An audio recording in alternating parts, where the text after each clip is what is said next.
Okay, welcome. Welcome to our 11th SLiTHEr.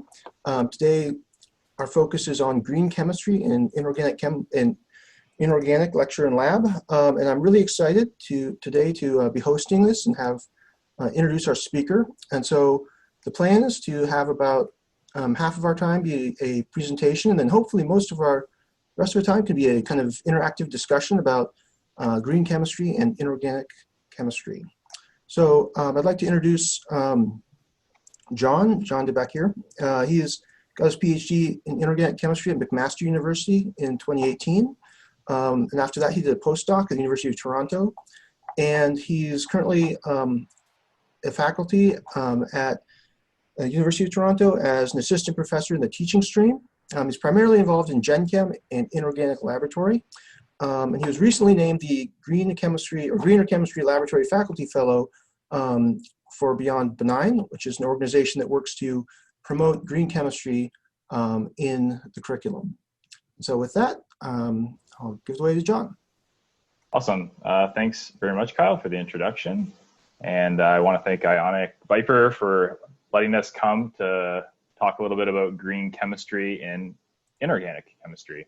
I'm also joined by Natalie O'Neil. So she is from Beyond Benign in the higher education program manager is her title, I suppose.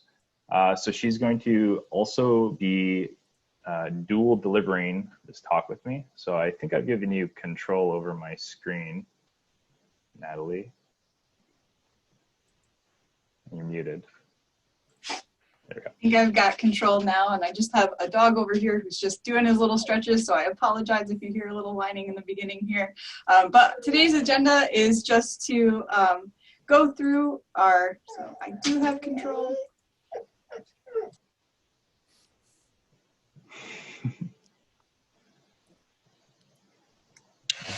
So our introduction, we're just going to do some short introductions and then talk about what is green chemistry. If you're completely new to green chemistry, I'll give you a short little crash course on that, and also about Beyond Benign. I'm going to try to keep this short so we can get to the good stuff about the greener inorganic labs and really how you can help this. So we're really excited to be here and talking to you today. And from the Beyond Benign side, I will say I am by training an inorganic organometallic chemist.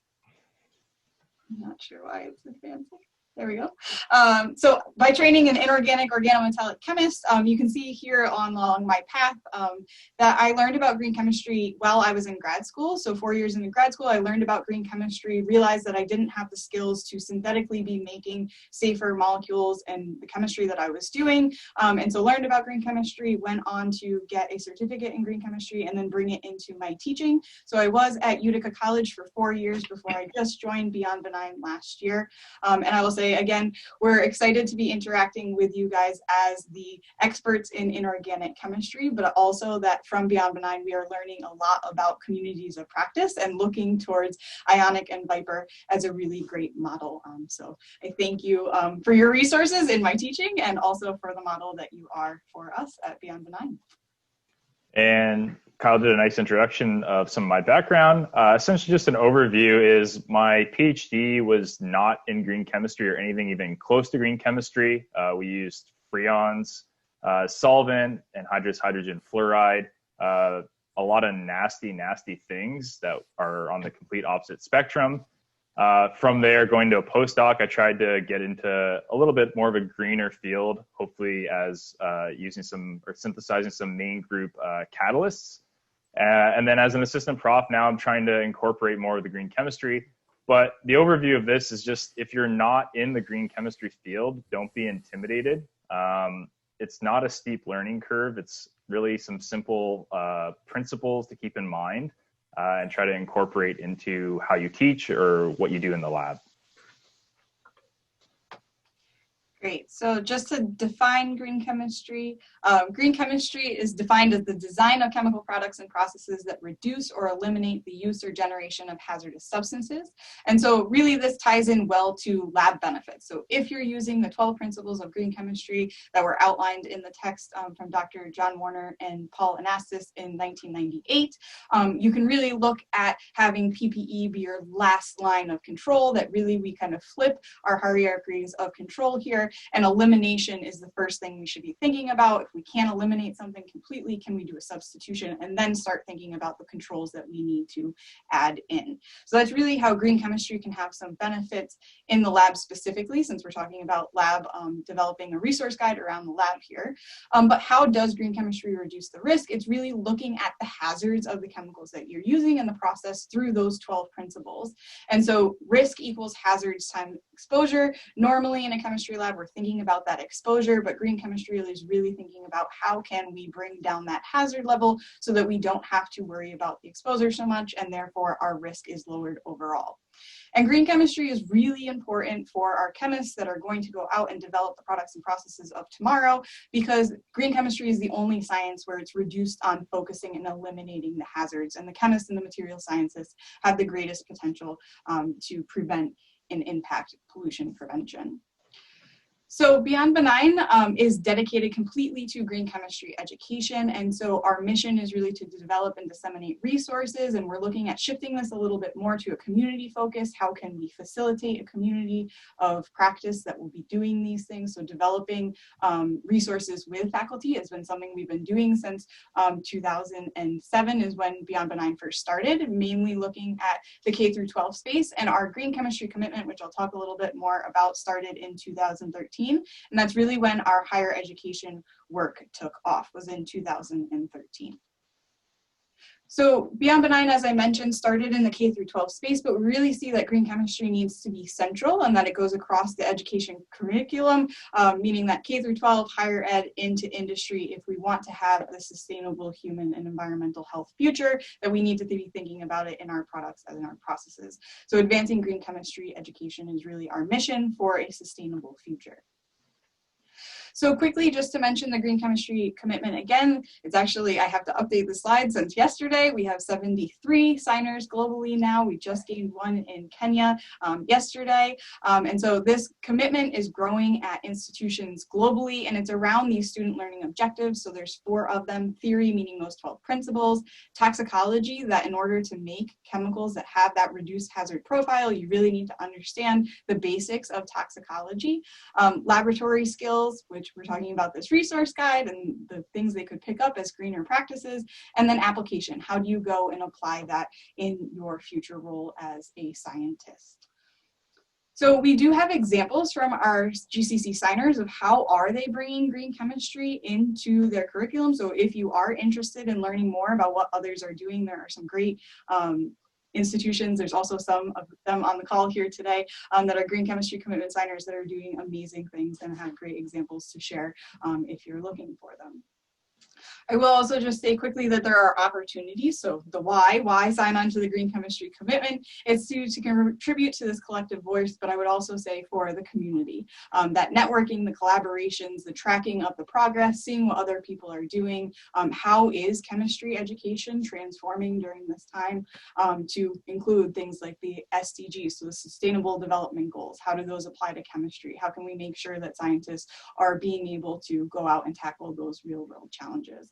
And I would also say what we're talking about today is curriculum. So one of the biggest things is that all of the curriculum that Beyond Benign makes is open access. So you're free to download it, adapt it for your needs, and we'd love to know how you're using it. One of the examples that I have to share is the Green Chemistry University curriculum, and this is a full semester long course. It can be, or it could be used as supplemental material. So if after today you're thinking, I'd like to bring more green chemistry in, I just don't know where I would get it from, here is an example of something that you can completely pull slides from. You can take homework assignments, there's case studies, there's supplemental resources. I'm currently teaching one general chemistry course online, and I go back to this university curriculum and I'm pulling things out that I can apply to what I'm teaching them in class. So it's a great resource. If you are teaching online or in a hybrid format, we do have virtual resources. So these are not only from us, but also from our partners as well. So there's a good growing list of virtual resources on our website.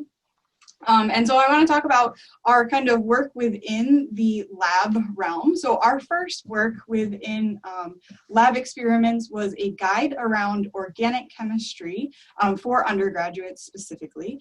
And the first guide came out in 2018, and we're working on revising the guide. So there's a new version of the guide. It's got an updated introduction. There's a green chemistry section on what is green chemistry, the 12 principles. And one of the biggest things is that there is a Dozen 2.0, and I'll talk about what that means in a second, but there's 12 packages, 12 experiments within the guide, and you could use it as a full package, but what I expect is happening is that people are using it more piecewise. So there's not a full drop in, but they use parts and pieces of it as they try to adapt their lab.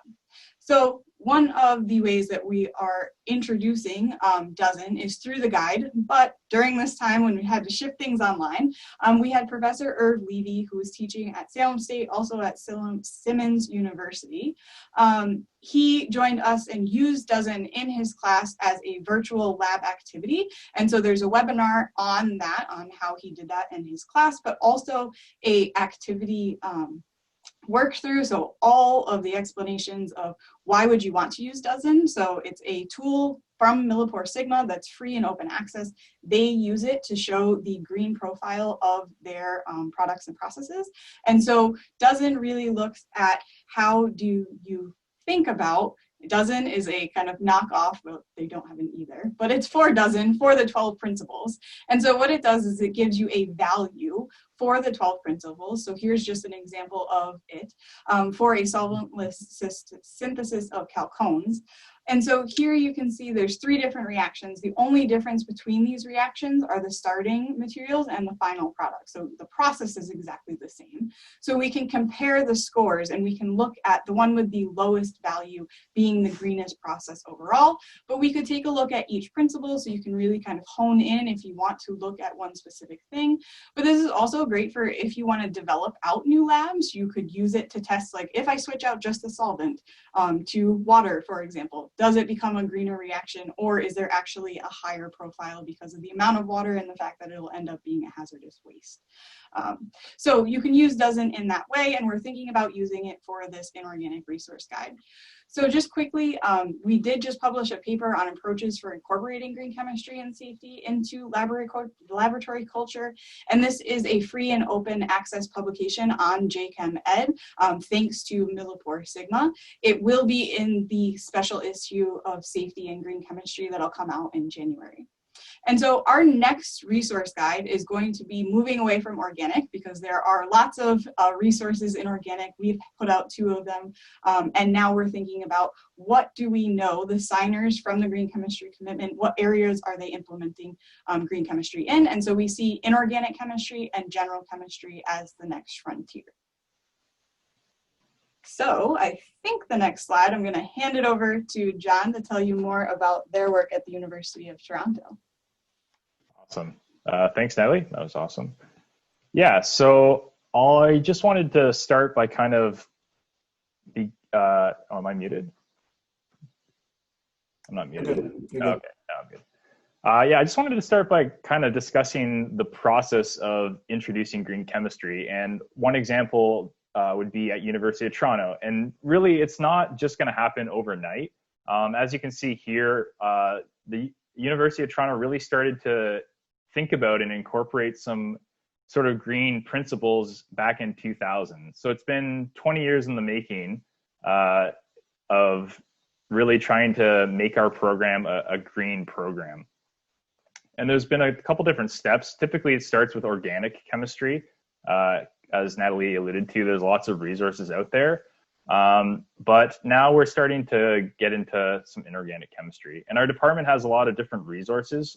For example, in 2012, we started the Green Chemistry Initiative. So Jonathan Moyer joined us, and he was one of the founding members. And that's a student-run organization promoting green chemistry.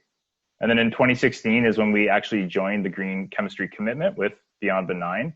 And we've been moving forward from there since. So in 2020, we proposed introducing this focus in green chemistry, where if you have taken certain courses with a green chemistry foundation, you can get this kind of designation on your transcripts.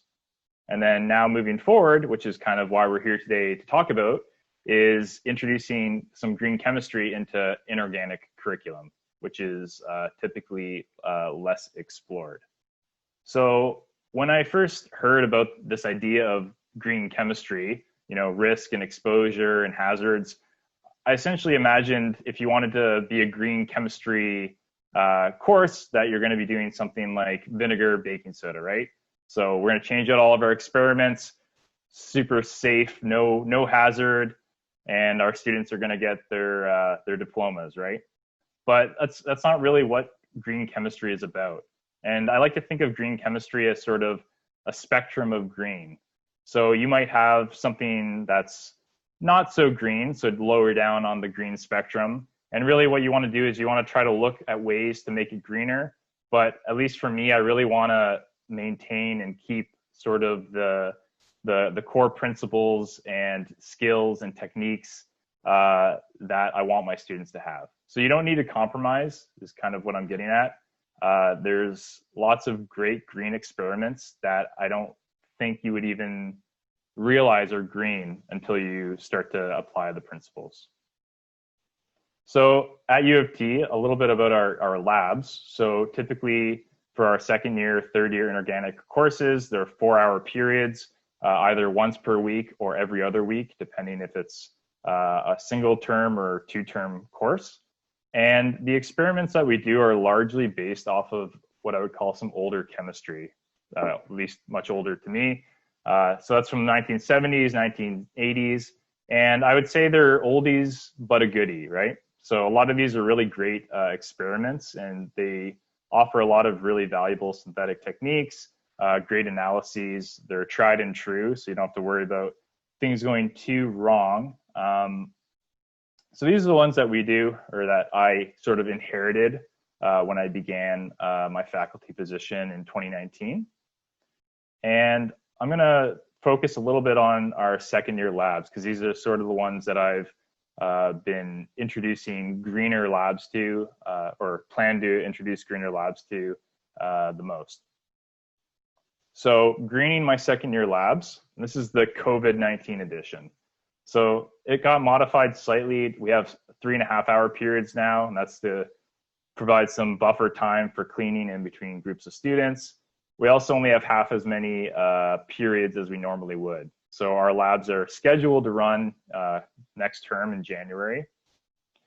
Instead of typically for this course, it's ran for the entire year. So we don't have as many periods to do activities, but nonetheless, we'll persevere. And we still have 80 students. So as you can see, the highlighted in green experiments have been modified, but I haven't modified everything. So 2 of the experiments we were already running previously, and I just didn't have time or energy to try to evaluate everything. So I've left it the same. I've literally changed nothing. They are what they are. So you don't have to, you don't have to change everything out. Sometimes you can start with just maybe one experiment that would be a little bit greener. Another point would be that this experiment here is really almost the exact same as it was. Cobalt, now we're making this iron ACAC complex, and I'll touch more on that. The other experiment that I'm adding is a new experiment, but I've just taken it straight from Journal of Chemical Education, so it wasn't too hard to introduce that. So really low barrier to adding a green lab. And then if you really want to go harder and harder in terms of your time and your effort, I developed a new lab over the summer, which is a computational lab. And I won't go into too much detail on it. I'm sure I'll make it available, or maybe try to publish it in the future. But so that's a computational lab, which I'll discuss in terms of being green in a way. So first example, let's just think about modifying our labs. So there's different ways you can modify to try to make your lab a little bit greener. At the least, you can look at reducing scale. You can change some solvents. You can alter some reaction conditions or times, and even look at using safer reagents. So as I mentioned, we used to make this cobalt ACAC complex, or that's the lab that I inherited. And typically what was done with the product was a melting point and an IR. And the procedure that was being used was the exact same procedure from a JCE article from 1980. And the students would make 6 grams of product. And that's about a 75% yield. So that's about 2 scintillation vials. There's 80 students. So we're making about half a kilogram of product for all the students to get hopefully the same melting point on a small amount of sample, and an IR, which also takes essentially no product. So the first step that I immediately implemented when I inherited this lab was we reduced the scale. I cut everything, I think, down to a quarter of what they were doing beforehand. So that's an easy fix. That's making your lab, 75% greener in a way, if you want to think of it. So the next step from there was to just modify it even more. So in 2020, I'm planning to change over and make an iron ACAT complex. And I want to thank Jim Gull. He sent me the procedure, a synthetic procedure he uses for his undergrad lab.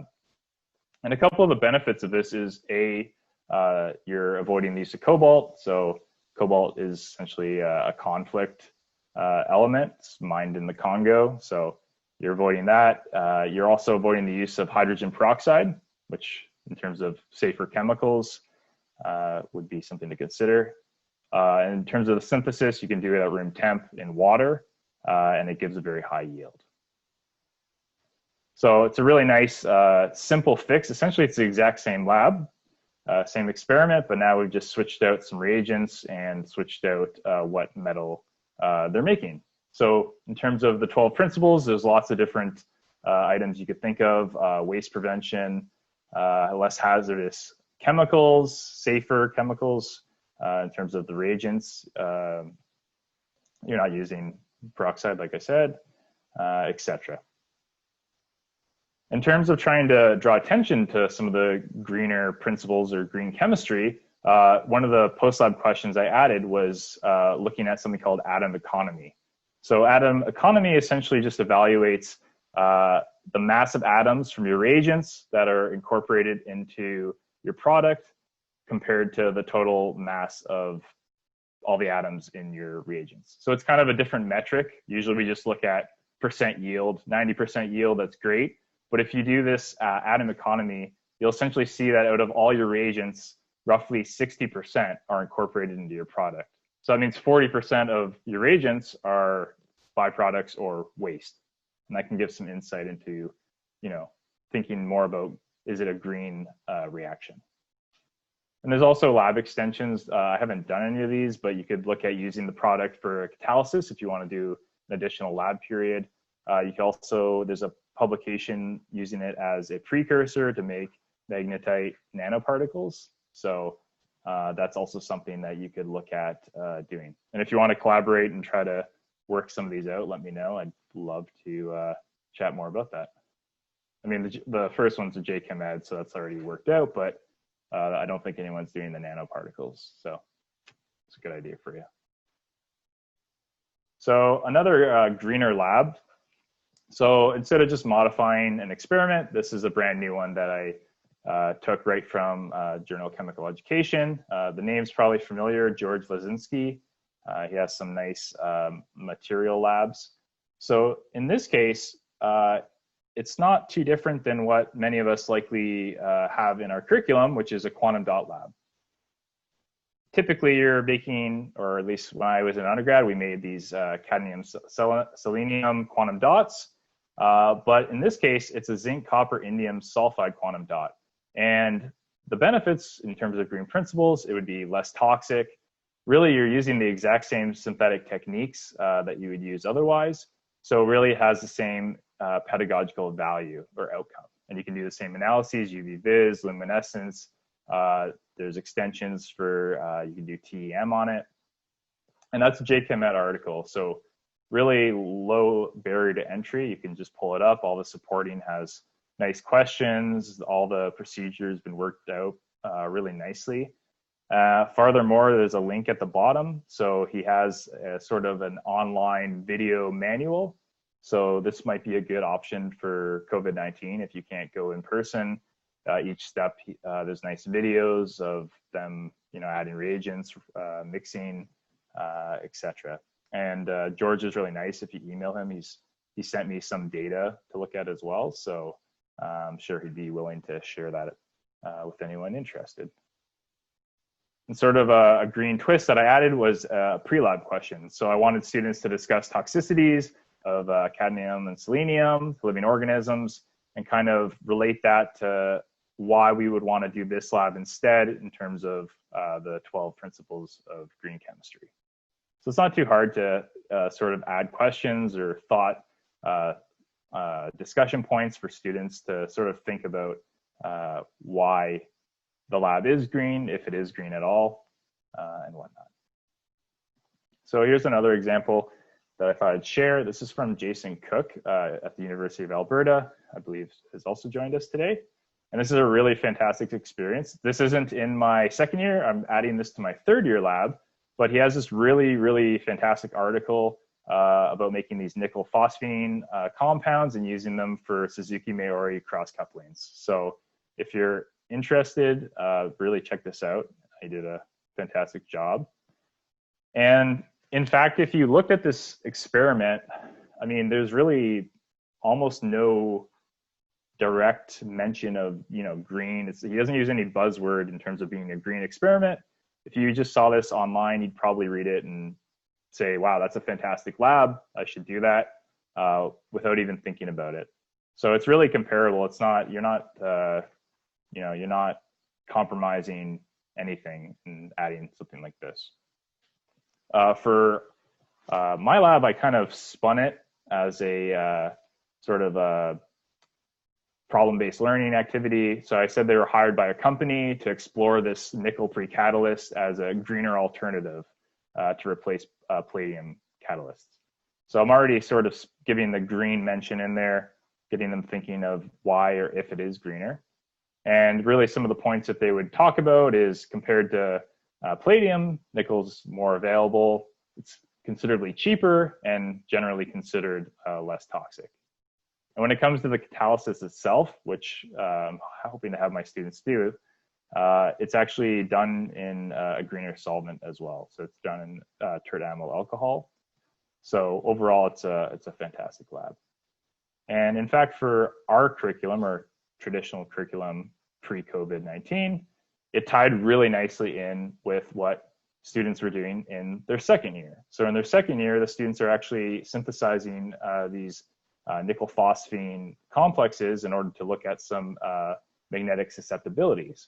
So now the second year is synthesize the precursors that they will use in the third year lab. At least that was the plan. And again, you could go through all the different aspects of why it's a green experiment. And I know I'm running a little late on time here. I'm going to try to hurry up. So yeah, there's all the different green aspects that you can look at. In terms of trying to draw attention, you can just add some pre-lab questions as well. So one thing would be a hazard assessment. They can look at various aspects of what is or is not hazardous. For example, looking at Grignard reagents as well. So in this lab, they use a mesetylene Grignard reagent, which is actually really, really safe compared to other Grignards.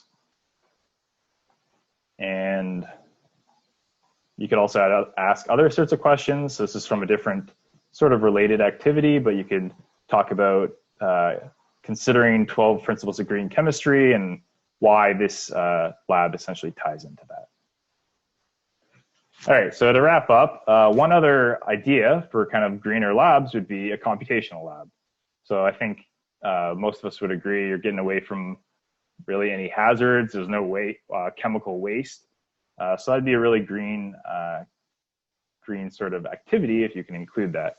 So I use a program or a web browser application called WebMO. So if you've never heard of that, it's a really accessible, I think it's free as well, sort of system where you can access all these computational packages.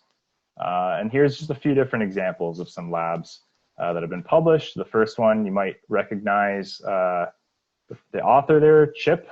So he published this activity in 2004. And as I mentioned, essentially, it's about as green as it can get in terms of sort of chemical waste, chemical byproducts, chemical safety. For the lab that I developed, I added this little safety note. So this, every activity, there's safety notes. So for this one, it's the safety of ergonomics, good ergonomics. So that's essentially the safety sort of concern for that activity. Of course, nothing's perfect either. So I don't know if this is how legitimate these stats are, but apparently there is a lot of e-pollution. So if you do a Google search, it's anywhere from 0.2 to 7 grams of CO2, and that's coming from hardware, powering, cooling of servers. So an equivalency would be driving your car 52 feet or boiling a pot of water. So if you really want to get to the nitty gritty, I guess these computational activities might have some sort of environmental impact. So, I mean, that's something you could look at, I guess. And there's lots of other greener, non-traditional synthetic techniques that you could explore. There's microwave, mechanosynthesis, so more you can use more on pestle, sonosynthesis, or sonicator, photochemistry. These are all sort of newer techniques, often used more in the organic field, but I think they're slowly making their way into inorganic as well. And one example is microwave synthesis that's a little bit more explored. And here's a nice paper I thought I'd allude to in making these metalloporphyrin complexes. So you can use a microwave instead of what you would traditionally do is a reflux.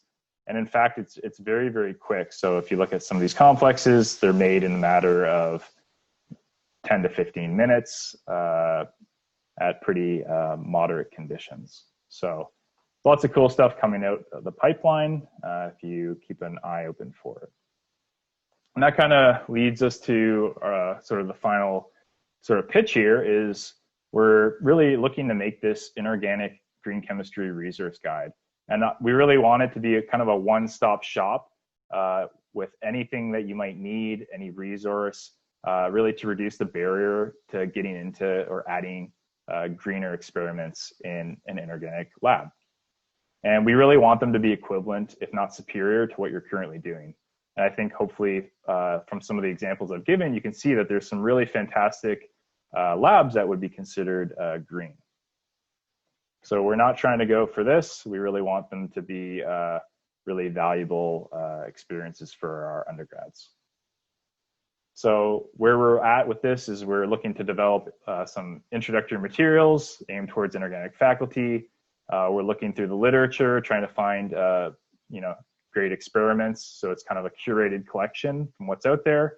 And we're having lots of great discussions and opportunity for collaboration. And many of the members here of the Ionic Viper community are already involved in that. But if you're unaware, please reach out, because we really want everyone to help shape this resource to make it the best that it can be. So I ran a little bit longer probably than I wanted to, but here's some points that we thought we could maybe discuss. That's all I have to say. So how green are your current labs? What are your barriers to adding greener labs? What sort of things would you like to see included in a guide? And is there any resources you're using currently or that you would be interested in getting? All right, thanks, John. So yeah, we're opening up to the discussion section, part of our SLiTHER. So I want to quickly, before we go into open discussion, there was a question asked earlier that, so Ross had asked, when they were talking about those initial making 2 chenillation vials of compounds, what were students doing with them, right? And were they just like making half a kilogram every term and making a ton of waste? Or are they just thrown, or are they used by something? And then you kind of alluded to that later, which was that some labs you're having them be used by other labs, which I think is a really cool way of kind of being green. It's using something that has been made in a different lab. Yeah, exactly. And beforehand, they weren't used for anything. So previously, they were just put on a shelf and they were eventually just disposed of. So now you're paying for that disposal. Environmentally, it's not very sustainable. So if you have ways you can tie in within your department, I've seen a couple publications where mostly organic again, but they're making reagents that the researchers are actually using, or even other labs. Those are really great ways to kind of make more of a system approach, system thinking within your department. Yeah, so does anybody want to share their thoughts about greenness or lack thereof in what they do?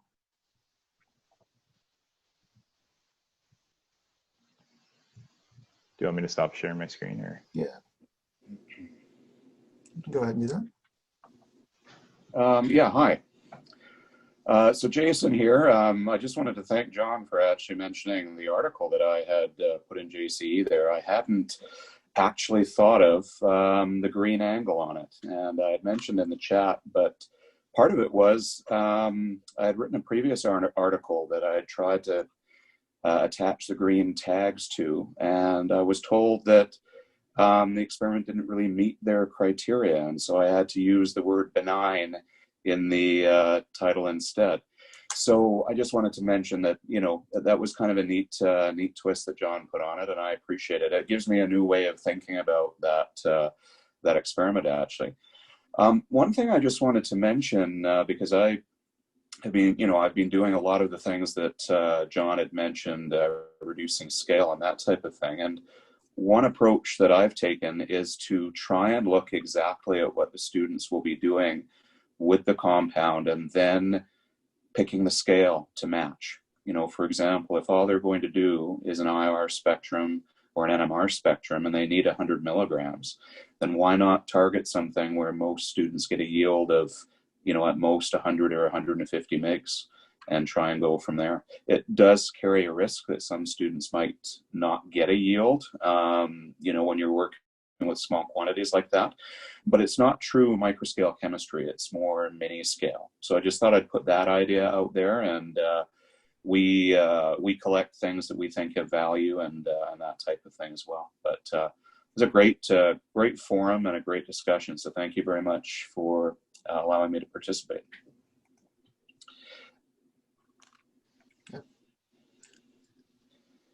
And one thing I tried in one of my labs that turned out to be a fluke, actually, kind of in a way, was we have a microwave reactor, and again, it was used a lot more in organic. But then the faculty who was so big on it left, and so nobody was using it.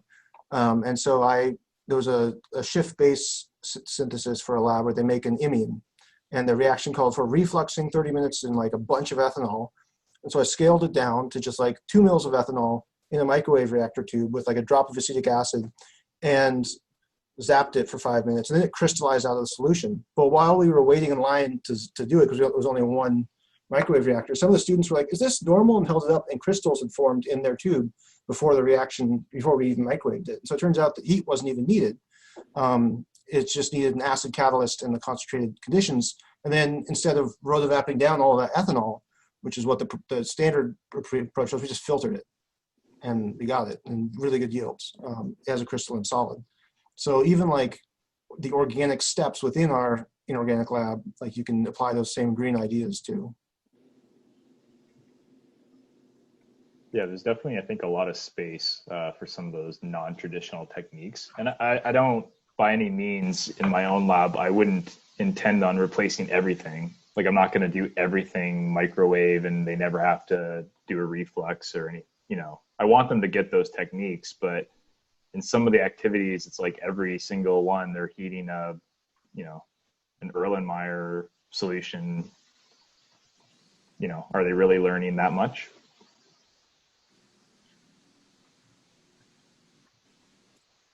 I had a question for you, John. You mentioned having the students calculate atom economy, and I'm really interested in the different ways educators are using green metrics in the classroom or in lab. So can you talk about why you chose atom economy as opposed to some of the other green metrics out there? Yeah, so there's definitely quite a few. And again, I think probably the simplest answer is I'm not the most knowledgeable green chemist. So I think that was kind of like a low barrier for me to be like, all right, here, do this calculation and, you know, but Yeah, there are different metrics, and I think, I mean, even Natalie might be more knowledgeable. There's almost like debate in the green community, I think, on which is best. Sometimes more than one kind of complement each other as well. Yeah. So, I mean, depending on what you're doing, I think you could always do more than one, and sometimes that would also give you some valuable information. Yeah. I don't know. I know there's some pushback that atom economy doesn't take into account any sort of waste that you've generated, like in terms of if you ever run a column or something. So that's the challenge. But if it's like the lowest hanging fruit and something that educators who aren't as familiar with green chemistry can most easily grasp, that's really valuable too. Yeah, I think intuitively for students, it makes a lot of sense. I think I think the E factor is another metric, and I think that one incorporates all your waste. Yeah. I might be wrong, but David has his hand up, so he has something. Yeah, it's not really related to the last question, which I thought was a great question. Also, I've used atom economy in pretty much the same exact way that John just described, because it seems to be just an obvious thing that students, if they even know the stoic, can relate to. I just wanted to point out that many of these experiments, I guess I liked the best, John, that you highlighted the green spectrum part. And when I give talks about what we've been doing here at Seton Hall, I always emphasize that the whole idea of, I've been trying carefully to remove the word green from all of my presentations and actually turn it into greener, because there really is no such thing as green, just flat out green. I mean, I'm not sure I've ever heard anyone take the extra step that John just took of including the CO2 emissions for computational experiments, which I'm very pleased by in a number of respects, and might have to actually do that at some point. So well done on that. Even there, it's not totally green, right? So what I have found in our reasonably extensive explorations at this point is that there are unexpected non-greenness in even things that purport to be green.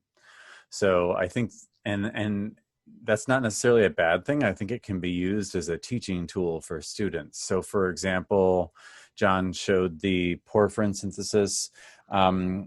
I don't know that I've seen that exact article. I don't know what their special twist is on the porphyrin thing, but I recently incorporated a porphyrin synthesis into our organic sequence, with the idea that ultimately a similar parallel procedure for metallating them would be incorporated into the inorganic class.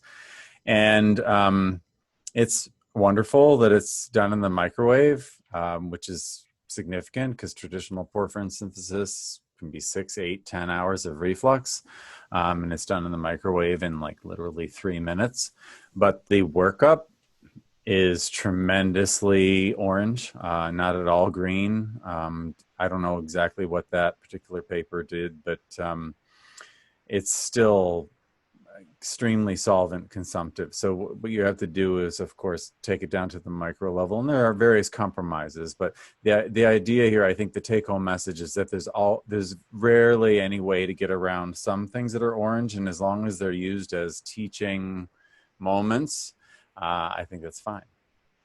Yeah, that paper, just to clarify, was only inserting the metal, so it wasn't. Oh, okay. Microwave. Okay. But yeah, the actual porphyrin syntheses are, like you said. Right. So, I mean, okay, so that's fine, but then where'd they get the porphyrins, right? So you have to do something incredibly orange to do something green, which I think is also fine, right? Depending on how you frame it out for the students. So, speaking of purification, one thing I've been trying to wrap my head around of finding more ways to insert into our, is we don't do any sublimation in our orgo or inorganic, and if you're trying to purify something that's like not solvent consumptive, that's a way. And so, I've read papers where people like extract caffeine and sublime it in like some kind of like non-majors classes and stuff. But like, I think in terms of useful information in like an inorganic or organic guide would be like, hey, these things can be sublimed for purification, right?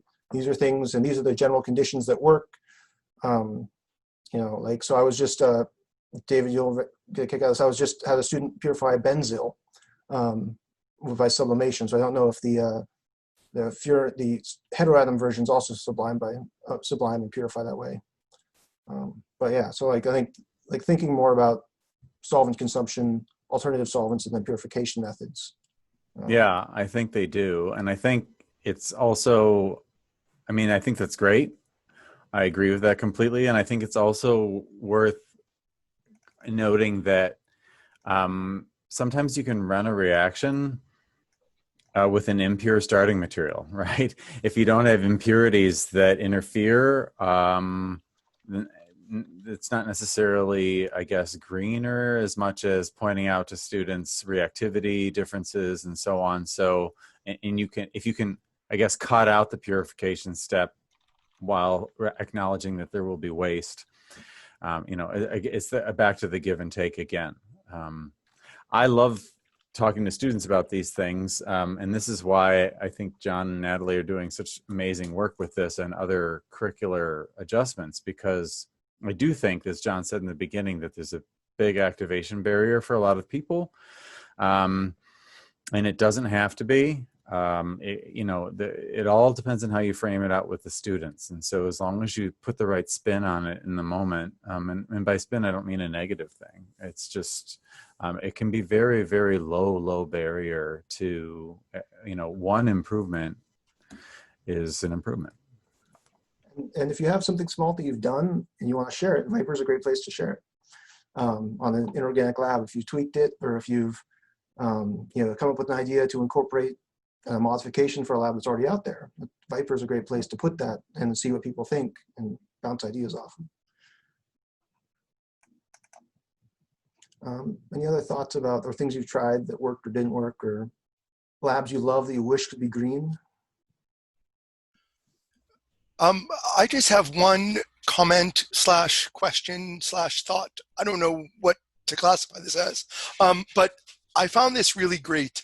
And at Merrimack College, we were the home of the National Microscale Chemistry Center for so many years, and so we ran all of our inorganic labs microscale with a former colleague of mine's book, which half the experiments didn't actually work, but that's a story for another time. So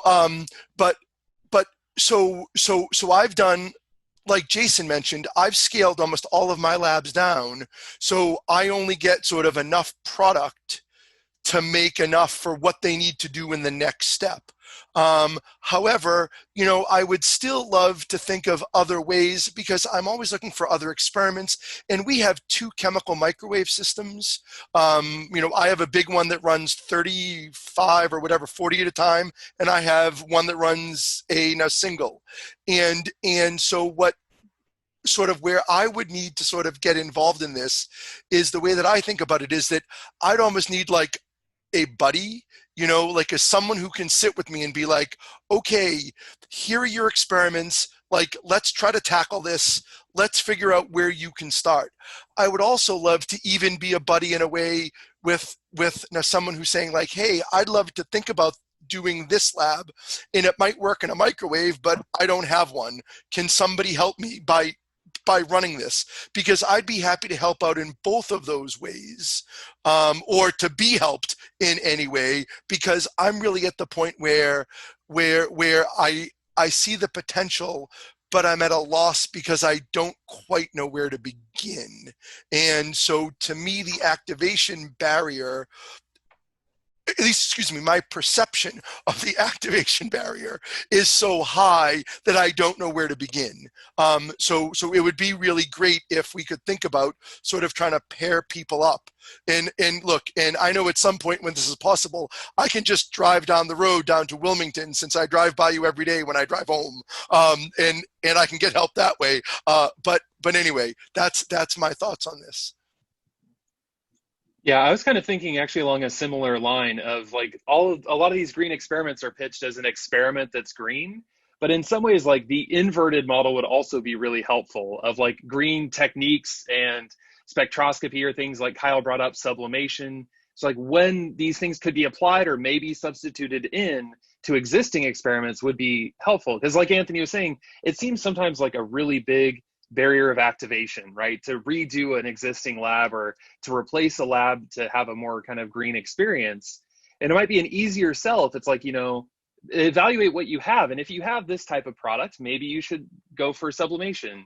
You know, if you have something that refluxes for 3 hours and that's your entire lab period, maybe start thinking about some of the do's and don'ts for, you know, microwave chemistry.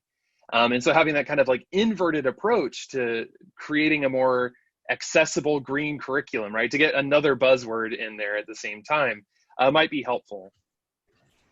Yeah, I think Natalie could probably talk to this a little bit, right? Because we've been talking in the Beyond Benign meetings for some time now about really trying to pursue this kind of route where there are communities of some sort, perhaps even micro communities like Anthony and Taylor have just mentioned, of pairs or trios of people where someone who has piloted things is working as a regular advisor or partner with people who want to get involved. And thank you both for bringing that up, because I think once people start doing things, they forget that part of it. And I very keenly remember feeling that way, and it is absolutely the case. And it's, at least from my experience, it's getting in there and changing one thing and then just seeing where it goes. But it's obviously much more complex than that. So hopefully maybe Natalie can say something about the community building that Beyond Benign is working on.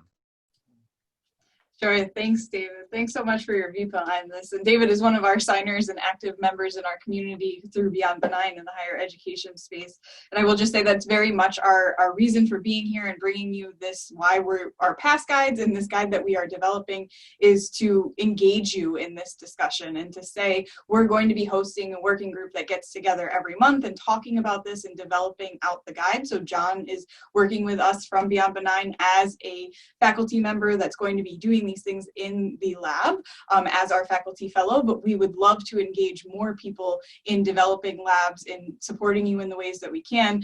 Reducing that perceived barrier for you is very much our mission at Beyond Benign, and also through this guide. I know John and I have had this conversation multiple times of, can we put it in a section that's like, if you do one thing, do this, or here are the small changes that you can make to the points that you've already brought up today. So thank you for those viewpoints, and do know that we are very much thinking about how do we remove that barrier for people, and we would be happy to engage with you. If you do feel there's a barrier, what are the starting points? I'd love to talk to you. I am an inorganic chemist by training, so I do have that knowledge in this field specifically to add to give you some advice. I don't know, John, if you want to add to that as well. Yeah, I mean, it's essentially what you said. I mean, I've worked with the worst of the worst, and I mean, in some cases, there's some undergrad labs that I love that aren't necessarily the best in terms of green principles. But I think even if you just draw attention to that, I mean, that's the bare minimum. Do nothing and then just say, you know, do a hazard assessment for this lab.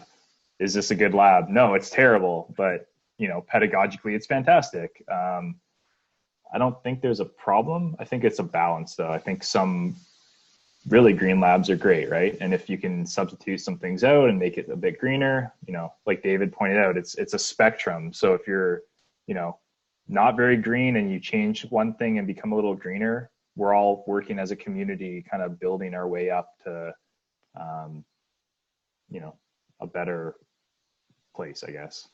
And in terms of collaborating, that is something that Natalie and I are trying to sort out. We're trying to get sort of, just like the Ionic Viper community has this Discord, we kind of want to get some sort of thing going like that in terms of you know, building this greener chemistry guide. And I mean, even on the Ionic Viper Discord in the collaboration section, I mean, if you have ideas or things that you want to collaborate with people, that's, I think, fantastic. And we've already started to get some of those things going. So if you have like an area or a field that you're particularly knowledgeable in, but maybe you don't have the green background, you know, we want to make those connections so we can move forward on some of these things.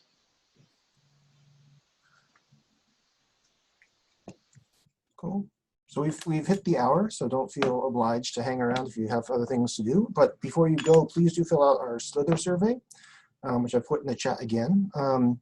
This allows us to see what we can do in the future for these types of discussions, which can be any topic. So if you have suggestions, let us know. And also the next one is Monday, not next Monday, but a week from Monday on the Dean Johnson's Symmetry Otterbein website, which is a great resource for teaching symmetry or understanding symmetry and symmetry elements. Yeah, like I said, I was trying to think of ways of incorporating green chemistry, and I got kind of on a microwave kick, but that's just one way of doing things. And it's just like Anthony was saying, sometimes you just need a buddy to just go in and try some things and see, does this work? No, okay, that's part of research, right? We're gonna have to try out some things and see what works or what doesn't, and what will be good for our students or not. Yeah, I mean, even Jason's lab there, the nickel catalysis, I don't know if he's on the line still. I don't recall if his specific lab does it, but there was another publication and they use microwave for the catalysis. Is that yours, Jason, or no? That's true, actually, John. It was, there is another nickel lab, and I'm struggling to remember the name of the group, but it is in the list of references for the article there, where they had done microwave synthesis as a means of really speeding up the particular reaction they were looking at. So there's no reason that couldn't be applied to the reaction that that we did in our case. In fact, I mean, one of the things I had hoped to look at, but we never did, is we do microwave-assisted reflux, and it was sort of one of the things we had thought of doing at one point, and then you just run out of time to try everything that you that you want to try. So yes, it would be in the reference list, and again, I wish my memory was a little bit better as to the lead author of that article. Is it John? No, not him. No, they did actually an overnight reflex. And again, it's one of those things where I don't really have my own article to hand to be able to go down the list. It's actually in the field of Suzuki-Miura reactions with nickel catalysts. It's actually one of the, it's a reasonably well-known group too, which is why my advanced age and lack of sleep here in terms of not being able to pull that name out of my head is driving me a little bit crazy. We're all pretty rough and everything. Yeah. But so speaking of that, the application part of it too is like one of the things I've wanted to do more of is when you get to a lot of my labs are synthetic and we don't do much with them, right? So I wanted to get the application stage, and then you could do something like have, every student pick a condition and then compare the conditions afterwards in terms of greenness. Like one person uses the microwave, one person refluxes in this solvent, one person tries this solvent in this base, right? Where you can do more of a class-based kind of approach to it, and everybody gets something different, right?